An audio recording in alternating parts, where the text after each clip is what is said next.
Every athlete aspires to be the top draft pick, landing the biggest rookie contract without the nerve-wracking wait for the name to be called. It's the ultimate validation of an athlete's lifetime of hard work. But what if we told you that achieving that could be the worst thing for their career? What if the truth is that being drafted first is actually a curse disguised as a blessing? Why? There's an adage: be careful what you wish for. Let me explain it properly. Suppose one day you meet God and he asks you to make a wish. You, being naive and happy, just wish to have a life where you would just eat, sleep, and repeat without doing any work.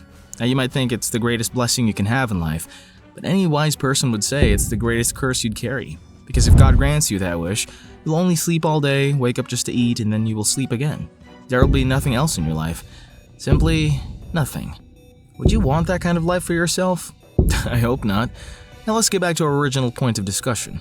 Being drafted early or first is similar to being the topper in the exam or ranking first in the class. When you do that, you must be proud of yourself outside, but deep inside, you'll feel immense performance pressure all the time. Others who have not topped yet got nothing much to lose and have enough room for improvement. All they have to do is become better than before. But a topper has to maintain his ranked number 1 position all the time. A topper cannot be good or better. The basic standard for him is set to being the best. Can you feel the pressure now? You can't just be yourself, as if you're sold to the expectations you've already built or caged by the example you've set before. Reality check. Definitely, being the number 1 pick in the NFL means a big paycheck, like $30 million, but after taxes and agent fees, it's only about half of what's announced, almost $15 million. Did you know that? No room for denying that it's a good start for a young player, but in a career that spans many years, it's not life-changing money, but a life-changing pressure for sure.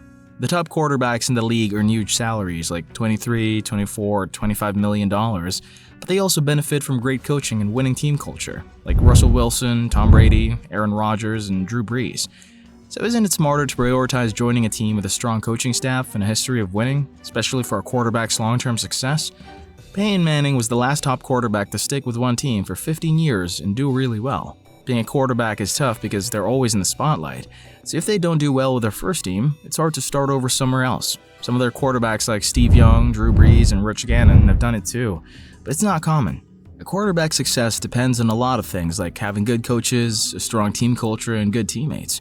You won't believe that even great quarterbacks like Andrew Luck have a hard time because they have to deal with changes in coaches, management, and lots of media attention.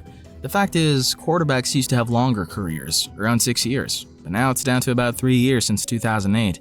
This means they have less room for mistakes. For example, Justin Fields and Trey Lance were traded with a few years of being drafted. This happens because of bad coaching, a weak team, a losing attitude, and because they get paid a lot as top picks. Having a good offensive line is super important in today's NFL. Teams like Dallas, Green Bay, Pittsburgh, and Tennessee do really well because they have strong offensive lines.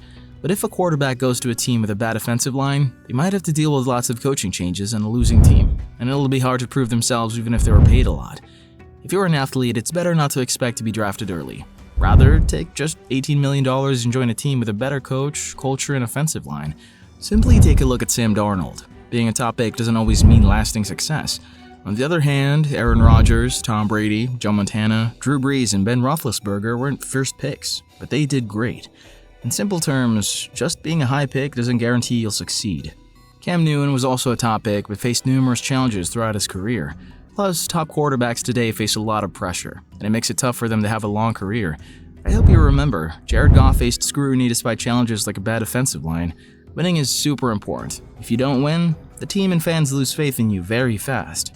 And that's exactly how it feels to be the top pick in the NFL. Analysis. In the world of sports, we've seen many talented players fail to live up to expectations or have their careers cut short.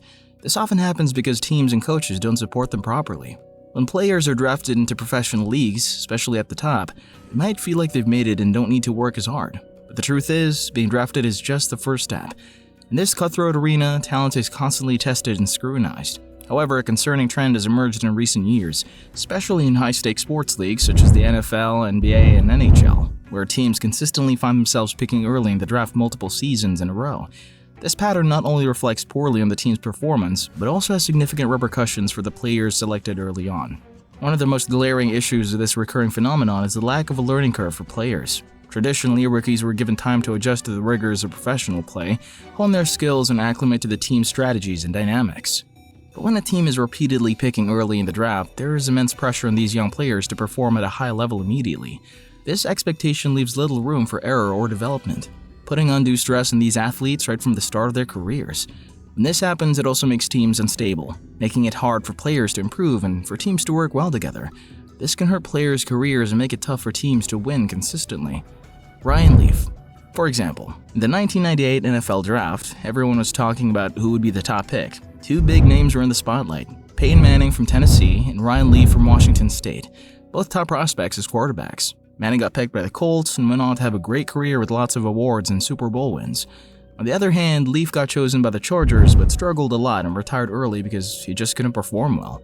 After retiring from the NFL, Leaf faced some serious problems with drugs and breaking the law. His addiction led him into trouble in Texas, where he got into felonies. Later on, he even broke into houses looking for drugs, which landed him in prison. But he didn't give up. Despite all these setbacks, Leaf decided to turn his life around. He became passionate about helping people dealing with mental health issues and addiction.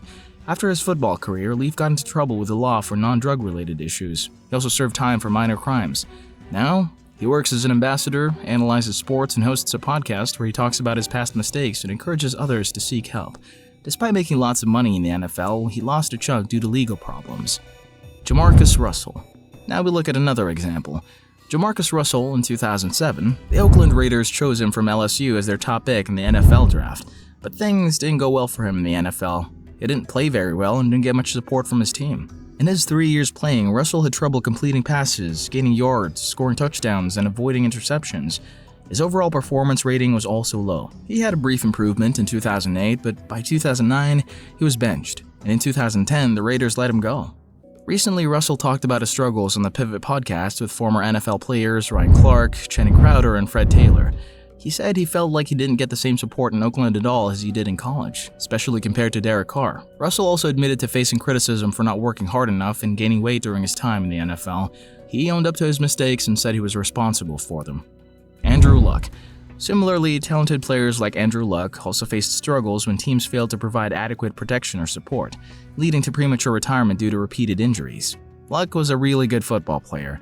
Everyone thought he would go to the Hall of Fame, but he surprised everyone by quitting football. He realized he didn't love playing anymore because he was hurt a lot, and it changed how he acted. Seth Wickersham talked about how tough it was for Luck because he had so much pressure and got hurt a lot. Luck thought enough before taking the decision of early retirement. Talked to people and got some help too.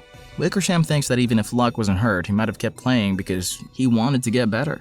But his pain and feelings made him stop. This shows how hard it is for athletes dealing with injuries and finding themselves. Trevor Lawrence. Also, we need to talk about Trevor Lawrence, who, despite being praised as the next big thing, has struggled because his team hasn't given him enough help on the field. In the locker room of Lucas Oil Stadium, the Jaguars players supported their rookie quarterback, Trevor Lawrence, after a disappointing loss. They wanted to cheer him up because they knew the loss wasn't just his fault. Lawrence is under a lot of pressure to do well, so he needs more help during games rather than just pep talks. Despite being the first overall pick, his path to success was hindered by a challenging environment. He found himself under the leadership of a rookie head coach who was relieved of his duties midway through the first season, forcing him to reset under a new coach and offensive system the subsequent year. Despite these setbacks, his growth seemed stunted as he entered his third year in the league. As you can see, Trevor Lawrence was having a hard time. The Jaguars didn't have the right tools to support him. So, all these examples simply gave us a lesson here that success in sports isn't just about talent. It's also about hard work and having a good team around you. Being drafted earlier doesn't mean anything at all. Players need support from their coaches, teammates, and organizations to reach their full potential. Without that support, even the most talented players can falter. So what do you think about it? Do you think being drafted earlier really matters and helps the players boost their career? Share your thoughts in the comments below. And don't forget to hit the like button and subscribe for more insightful content like this. Thanks for watching.